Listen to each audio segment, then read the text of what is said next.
This week I'm going to have to split my project into two separate segments, and so it'll be one half this week and then we'll try to get to the other half next week. We've had kind of a busy week this week. Kind of a sad thing is happening.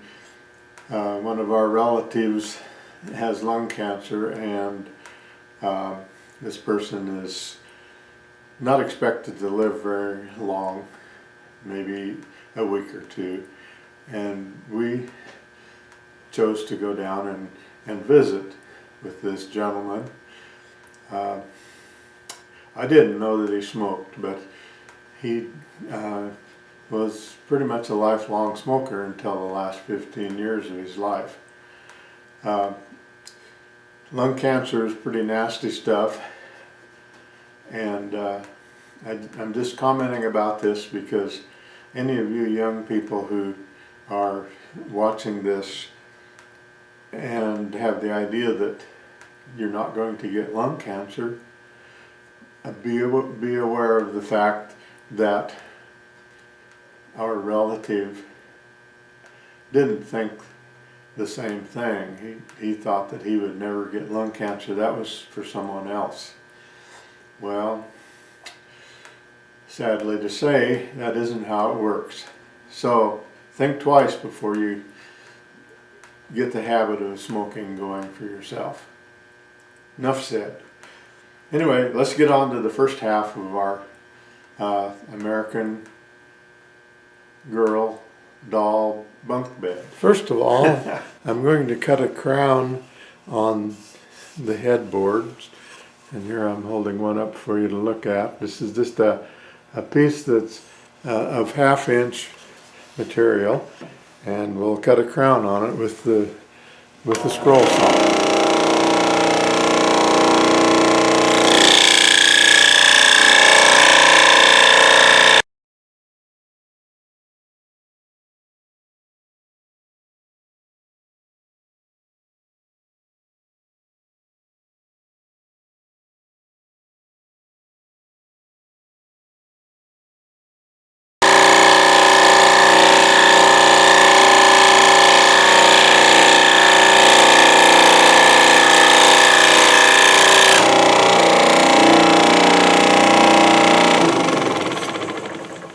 I was real careful cutting out this first one because I'm going to use it to trace on everything else so that we have a nice uniform identical pieces for our headboards. And there they are, all cut out and ready for the next step. Over at the table saw, and I have to admit I made a mistake.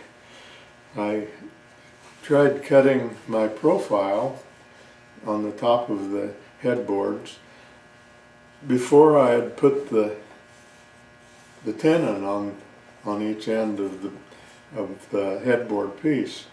And so what I had to do was tape the part that I cut off onto each one of the headboard pieces so that I have a square on each end that I can use to register where I want to cut the mortise. And if I had tried to do it after scroll sawing, then what would happen is that I would end up being able to cut one side and then flip it over and cut the other side on the opposite end. But then when I would flip it this way, then I would have nothing to back it up against the fence on the sled. And so this was my way of fixing my boo-boo. So what I'll do now is to give you a demonstration on how I cut the tenon with the table saw. And it's really relatively easy. This is a 1/2 inch thick piece of wood, and so I wanted to have a 1/4 inch tenon on the end here. And so I took my router tenoning bit and cut a slot in a piece of wood, and then I was able to determine how wide that was in relationship to where I had the saw set in the workbench, in the table saw. So here's my test cut, and so this matches perfectly with the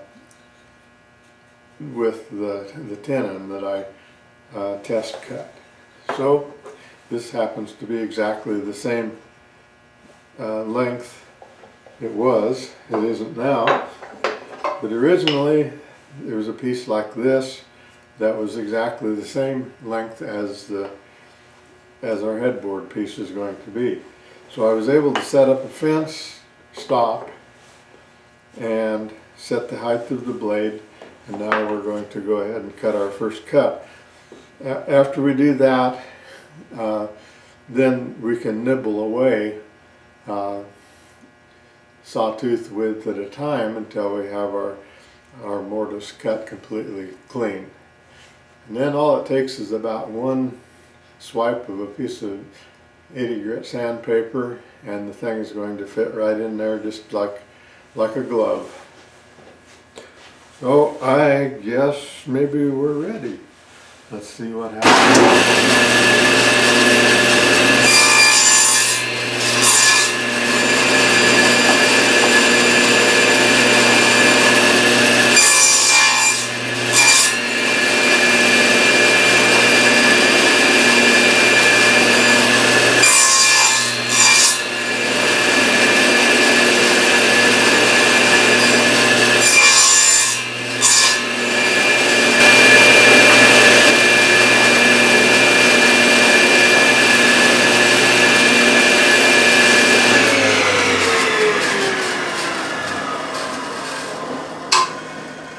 I think maybe I better run the first one through and nibble away all of the material here, just to make sure before I run the rest of them.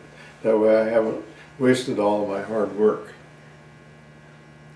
Well, I'm just playing anyway, but anyway, let's do this. So what I do is move over just about a sawtooth width away from the original line that I cut for the edge of my mortise, and then I start nibbling.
Well, let's see what happened here.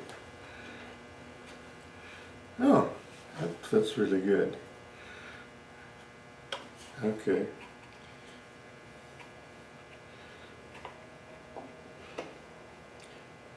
Both ends are real nice. I'm showing you a real close up here on the tenon end of the headboard, and I'm going to show you how I cut that on the end.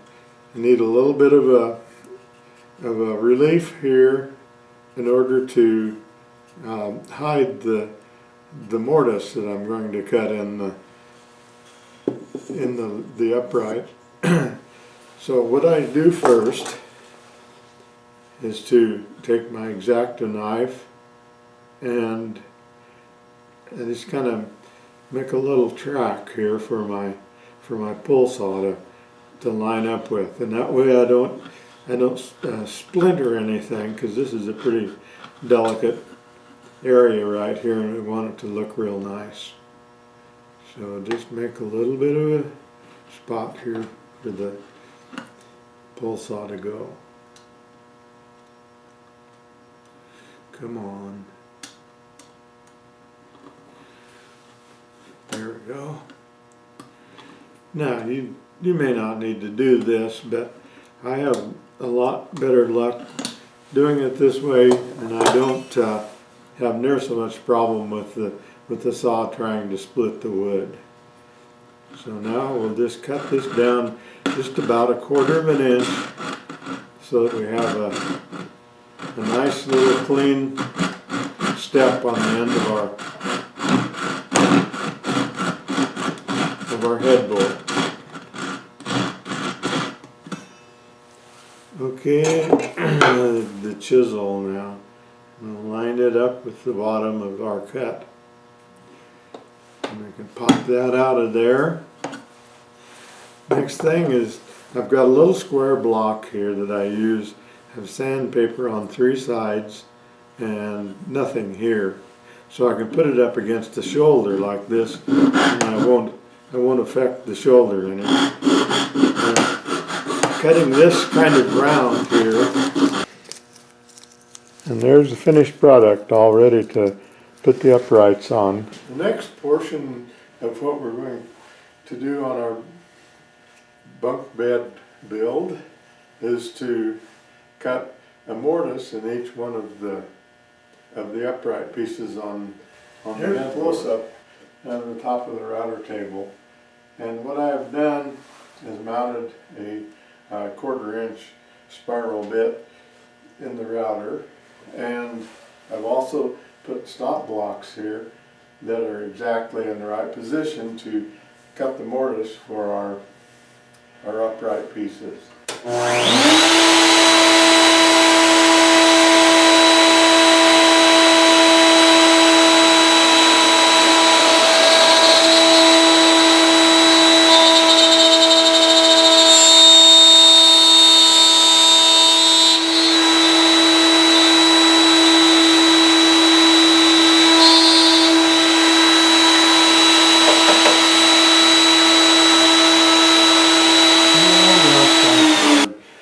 Dry fit to see how things go together. It doesn't look bad. That's number 1. And number 2. Okay, that's our first one. I've already checked the rest of them and they all fit really nicely. Yeah, I think that looks just about the way I want it to. Well, woodworkers, that's going to be about it for this week. We'll see if we can't finish up our bunk beds next week. So we'll talk to you later. Have a good weekend. God bless you.